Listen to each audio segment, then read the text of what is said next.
Hello students, आज हम करेंगे अपना क्लास 11th का।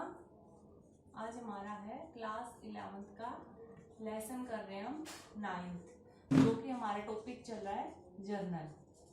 हमने अभी तक जर्नल की हम थ्योरी पढ़ के आए हैं कि हमें कैसे किस तरह से एंट्रीज करनी है। आज हमारा उसी लेसन का न्यूमेरिकल पोर्शन स्टार्ट हो रहा है, यानी कि यहाँ से हमारे क्वेश्चन स्टार्ट हो जाएंगे। तो आपको बहुत ही ध्यान से समझना है। सबसे पहले देखिए, हम सबसे पहले जर्नल बनाएंगे। ठीक है, हमारा जर्नल का परफॉर्मा हमें पता है कैसे बनाया जाता है। यहाँ पे डेट, यहाँ पे पर्टिकुलर, और उसके बाद एलएफ लेजर फोलियो, और उसके बाद अमाउंट डेबिट का, और उसके बाद अमाउंट क्रेडिट का। ये हमारा इस तरह से हमें जर्नल बनाना है।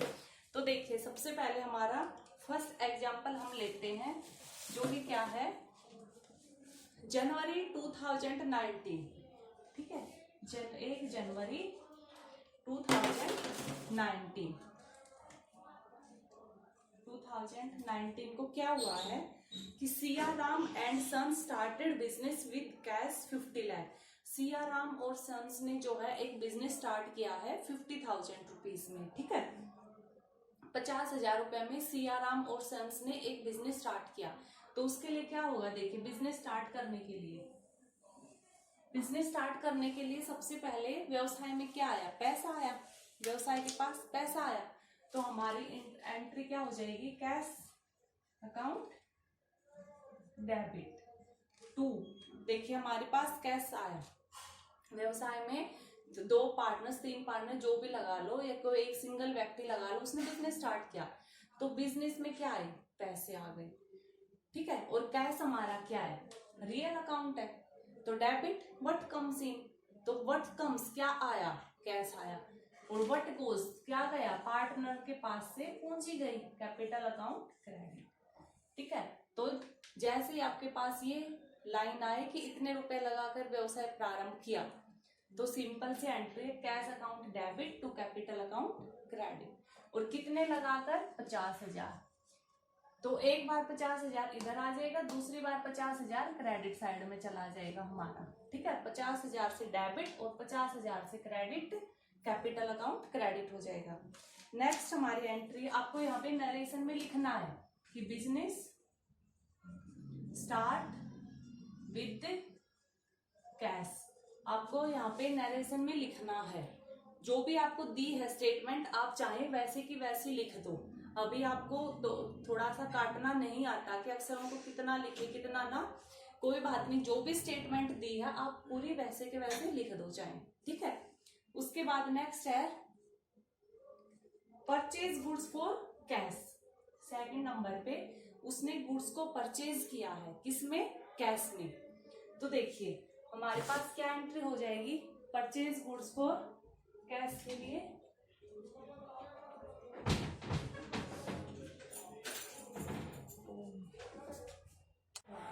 तो सेकंड है परचेज गुड्स फॉर कैश। ठीक है, परचेज किया है, सामान परचेज किया है लेकिन कैश में। तो हमारे पास क्या आया है, सामान आया है ना। ठीक है, हमने सामान खरीदा लेकिन किसमें, नगद खरीदा है। तो हमारे पास देखिए गुड्स, जब मैंने आपको पीछे भी बताया था, जब गुड्स परचेज आए कि गुड्स खरीदी हैं, तो हमें क्या लिखना है, परचेज।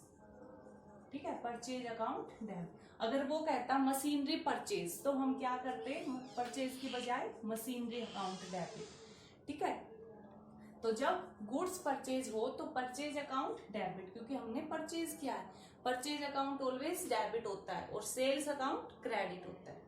तो परचेज डेबिट टू, क्योंकि नगद में खरीदा है, कैश में, तो हमारे पास से पैसे गए, तो to cash account credit.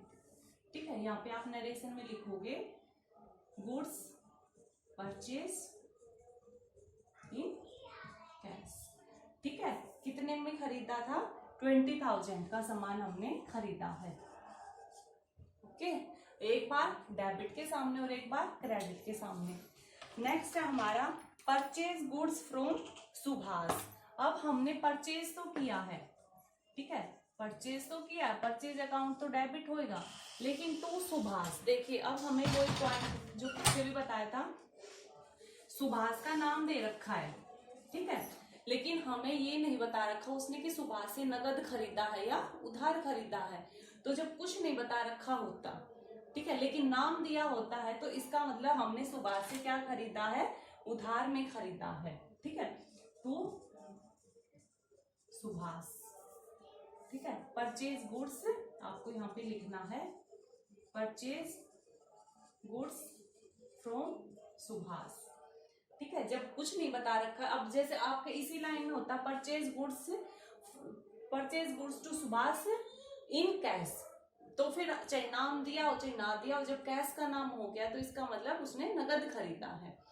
Next है हमारे पास है परचेज फर्नीचर फॉर कैश। अब आ गया ना वही 4th नंबर पे, परचेज गुड्स फ्रॉम, ओके, 5 तारीख को उसने क्या किया है, 5 जनवरी को परचेज फर्नीचर फॉर कैश, यानी कि अब उसने क्या खरीदा, फर्नीचर।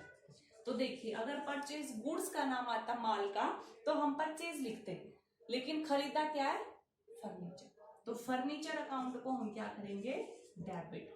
और टू किसमें खरीदा है, purchase furniture for cash, cash में खरीदा है, कितने का, 6,000 रुपए, तो 6,000 का फर्नीचर खरीदा और हमारे पास से टू कैश 6,000 रुपए चले गए, ठीक है। तो देखिए फर्नीचर डेबिट था तो हम डेबिट वाले में लिखेंगे, टू कैश का मतलब क्रेडिट करना है तो हम क्रेडिट वाले कॉलम में लिख देंगे, ठीक है।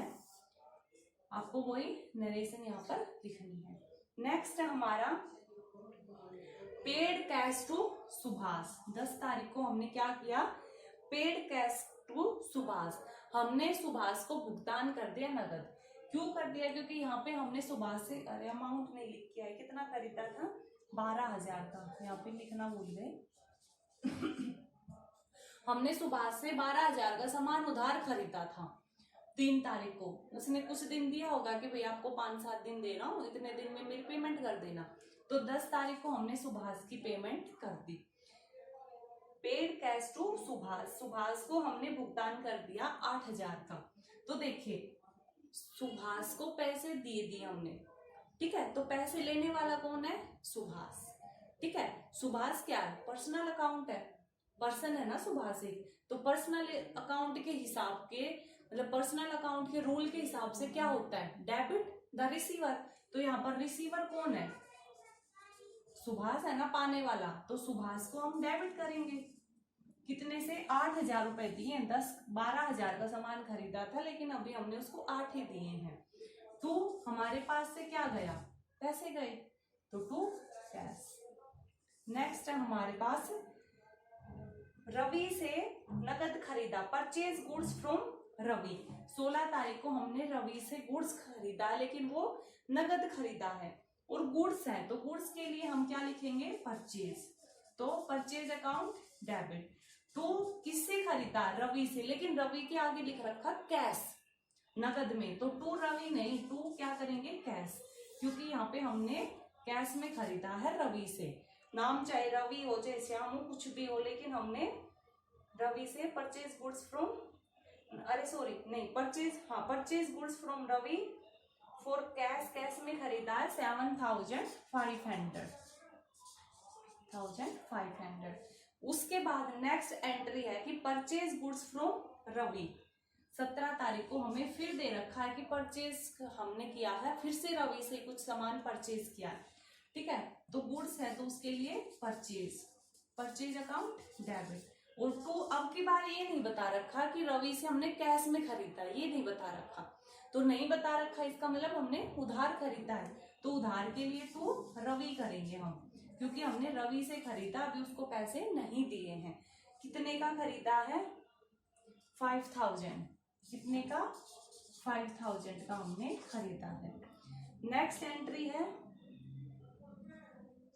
Boat machine for cash, machinery खरीदी है कैश में, ठीक है, तो मशीनरी अकाउंट डेबिट, क्योंकि हमारे पास मशीनरी आई है, और टू कैश, क्योंकि नगद में खरीदी है, नगद में खरीदी है तो कैश ही जाएगा। और किस तारीख में, किस डेट में खरीदी है? 20। कितने की खरीदी है हमने? हमने खरीदी है मशीन की 8000 की, ठीक है, 8000 की। उसके बाद है पेड रेंट, रेंट का भुगतान करना है। देखिए आपको हर एक के नीचे नरेशन लिखनी है, ठीक है, ये याद रखना। मैं तो अभी वैसे आपको 2 बार में समझाती है, ऐसे लिखनी है। अब लास्ट में उसने 27 तारीख को रेंट का भुगतान किया है, ठीक है, रेंट का भुगतान किया है हमने। तो यहाँ पे दिख नहीं रहा होगा, मैं उधर बताती हूँ।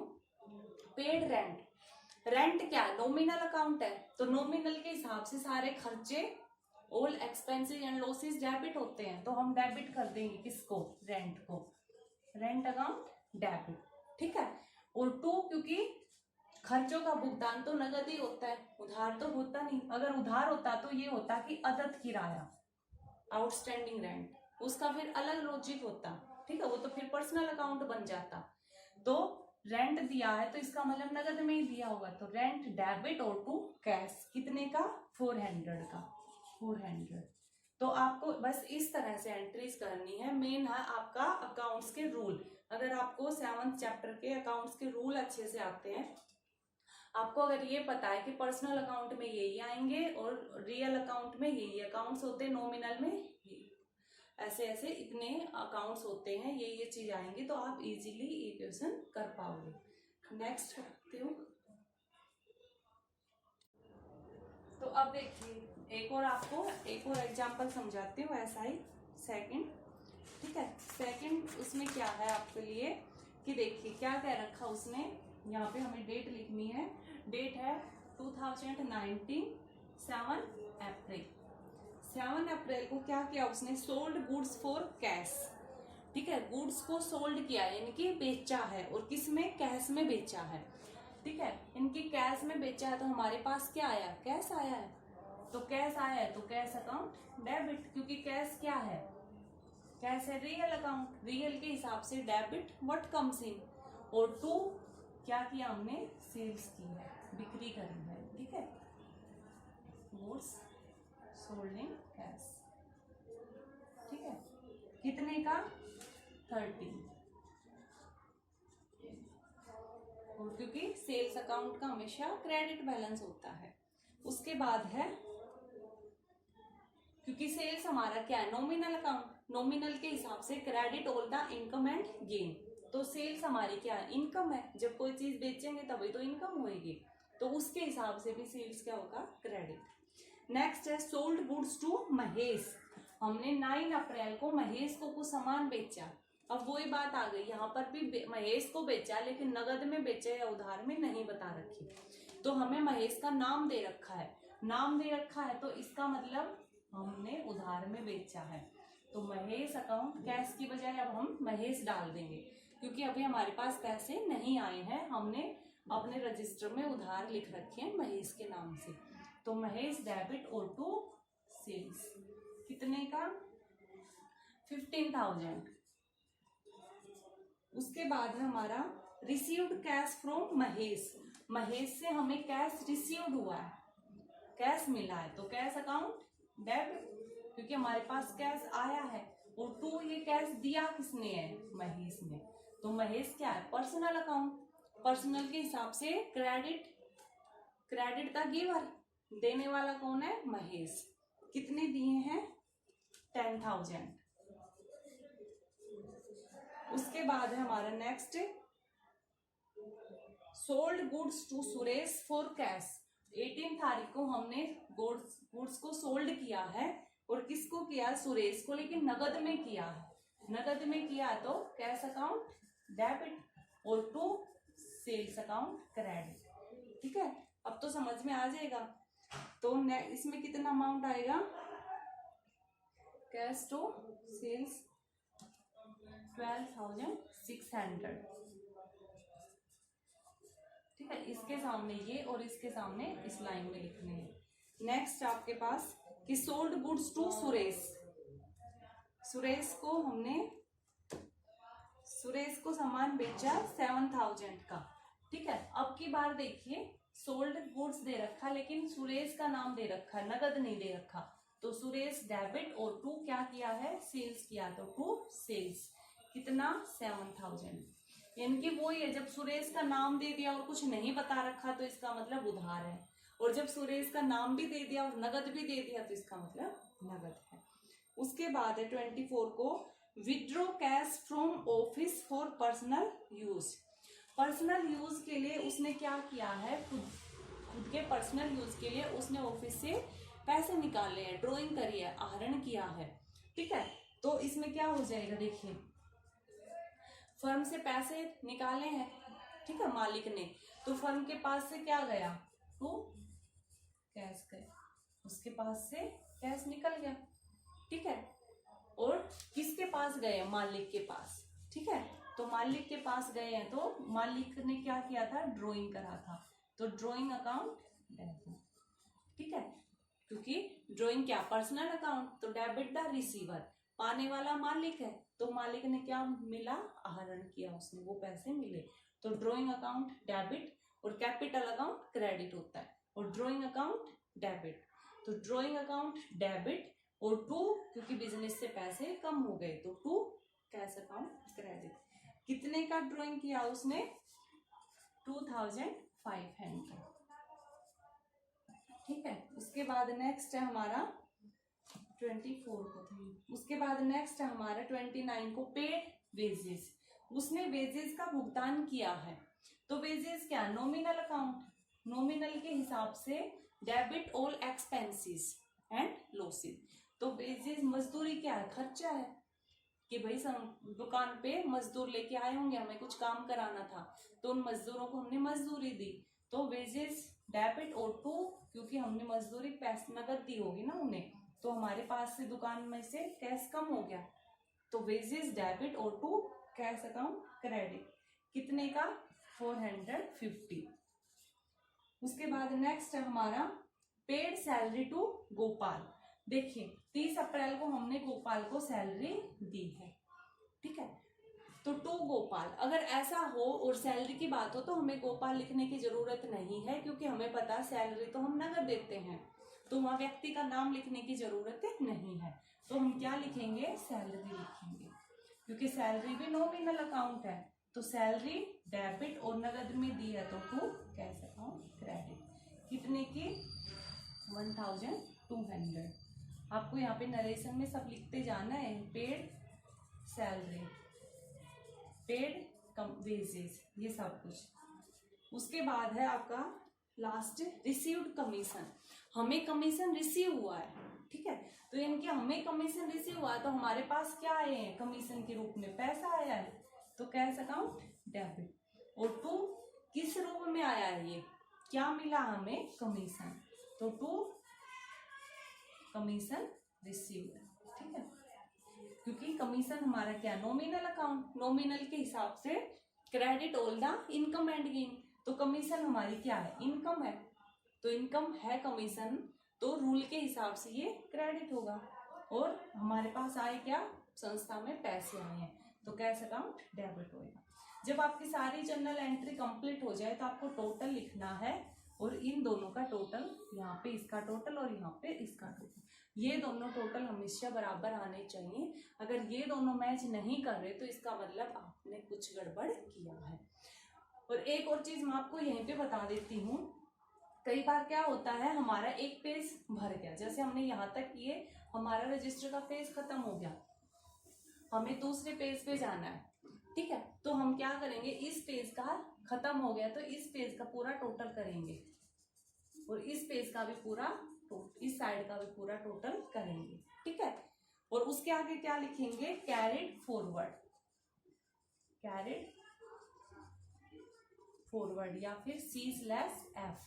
ठीक है, C/F ऐसे लिखेंगे, कैरिड फॉरवर्ड। कैरिड फॉरवर्ड मतलब यहाँ का इतना टोटल है, इस टोटल को आप आगे लेके जा रहे हैं।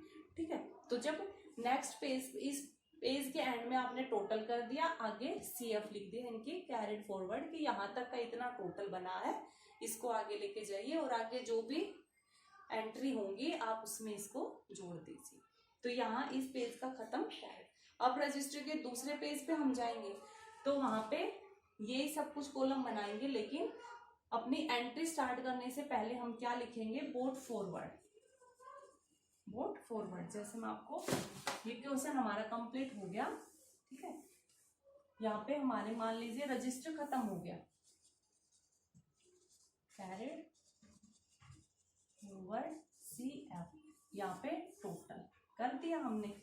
नेक्स्ट दूसरे पेज पर गए, वहां पे हम लिखेंगे बोट फॉरवर्ड। ठीक है, 20 लेस F, और ये जो टोटल था वो ही टोटल हम यहाँ पे लिख देंगे, और अब अपना सेम चीज चलने देंगे। ठीक है, तो आपको इस चीज का भी ध्यान रखना है कि जब पेज खत्म हो जाए तो हमें कैरेट फॉरवर्ड करना है और दूसरे पेज पर ब्रॉड फॉरवर्ड लिखना है। ब्रॉड फॉरवर्ड यानी कि हम पीछे से आगे वो बैलेंस लेकर आए हैं। ठीक है, देखिए नेक्स्ट थर्ड एग्जांपल और मैं आपको कराती हूँ, उसके बाद आप इजीली समझ जाओगे। तो मई 2018, 1 मई को क्या हुआ है, बिजनेस में पैसा लगाकर बिजनेस स्टार्ट किया। तो अब हमें पता चल गया, ये एंट्री तो आप चाहे रट लो, याद कर लो कि व्यवसाय में पैसा लगाकर व्यवसाय स्टार्ट किया तो क्या एंट्री होगी, कैश अकाउंट डेबिट और टू कैपिटल अकाउंट क्रेडिट। ठीक है, क्योंकि व्यवसाय में पैसे आए हैं और जो स्वामी था उसके पास से पूंजी गई है। ठीक है, बिजनेस स्टार्ट विथ कैश, कितने का, 5 लाख। ठीक है, नेक्स्ट है हमारा goods purchase from Mohan for cash. 2 मई को हमने मोहन से गुड्स परचेज किया है, लेकिन किस में, कैश में, नगद परचेज किया हमने। तो परचेज अकाउंट डेबिट टू, क्या करोगे, मोहन नहीं, क्योंकि उसने दे रखा आगे क्या कि कैश, परचेज तो किया हमने मोहन से लेकिन कैश में किया, तो टू कैश लिखेंगे हम। ठीक है, नगद किया है हमने, कितने का, 50,000 का। ठीक है, नेक्स्ट है हमारा goods purchase from Ajay. Goods purchase from Ajay, Ajay से हमने गुड्स परचेज करी है, तो हमारा परचेज अकाउंट डेबिट और टू, देखिए यहाँ पे हमें नहीं बता रखा कि अजय से हमने नगद परचेज किया, नहीं बता रखा, तो इसका मतलब हमने अजय से उधार में परचेज किया है, तो हम कैश की बजाय क्या लिखेंगे, अजय का नाम लिखेंगे। कितने का सामान है, 1,20,000 का।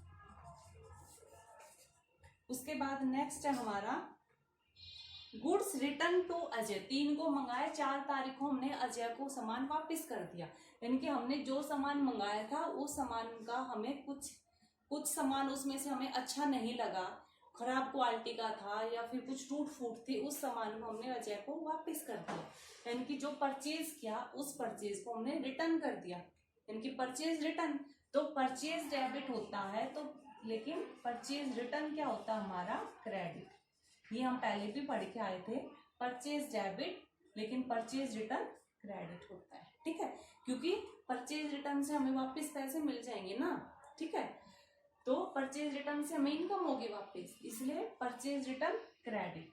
और ये किसको, देखिए अगर हमने नगद में बेच कर आते, जैसे अजय से हमने अगर नगद लिया होता तो हम टू कैश करते, इसलिए जब इस सामान को सोचिए हमने ऐसे खरीदा था, ये परचेज खरीदा था कैश में, और अब इसको हम वापस करते तो हमारे पास क्या आ जाता, पैसे आ जाते, तो कैश अकाउंट डेबिट हो जाता हमारा और परचेज रिटर्न क्रेडिट। लेकिन अभी तो हमने ये नगद खरीदा ही नहीं था। ठीक है, तो नगद थोड़ी आएगा, क्या आएगा, अजय, क्योंकि अजय से खरीदा है, क्रेडिट में अजय है, कैश नहीं है, तो अजय से खरीदा था तो अब अजय को ही हम वापस डेबिट कर देंगे, और टू परचेज रिटर्न, कितने का, 5,000। नेक्स्ट है हमारा 8 तारीख को क्या है कि goods sold to Rajeev. Rajeev को सामान बेचा है, वही बात है, नगद बेचा है या क्या बता नहीं रखा, तो उधार बेचा है इसका मतलब, तो राजीव अकाउंट डेबिट, टू बेचा है तो सेल्स, तो टू सेल्स अकाउंट क्रेडिट, कितने का, 40,000 का। उसके बाद नेक्स्ट है हमारा राजीव रिटर्न 10% ऑफ गुड्स। हमने राजीव ने हमने जो सामान बेचा ना राजीव को, उस राजीव को भी हमारा सारा सामान पसंद नहीं आया और उसने हमारे सामान जो बेचा, सेल्स किया, उस सेल्स का कुछ हिस्सा रिटर्न कर दिया। ठीक है, सेल्स का कुछ हिस्सा हमें वापस रिटर्न कर दिया। तो सेल्स क्या होता है? नॉमिनल। नॉमिनल के रूल के हिसाब से तो डेबिट होते हैं सारे खर्चे एंड लॉसेस। तो हमने सामान बेच के कुछ इनकम कमाई थी, अब हमें वो इनकम वापस देनी पड़ेगी उस व्यक्ति को, क्योंकि उसने हमें वो चीज वापस कर दी। तो इसके हिसाब से सेल्स रिटर्न क्या हो जाएगा? डेबिट। और टू, राजीव से खरीदा था, नगद खरीदते तो कैश हो जाता, लेकिन राजीव से उधार में खरीदा है तो टू राजीव हो जाएगा।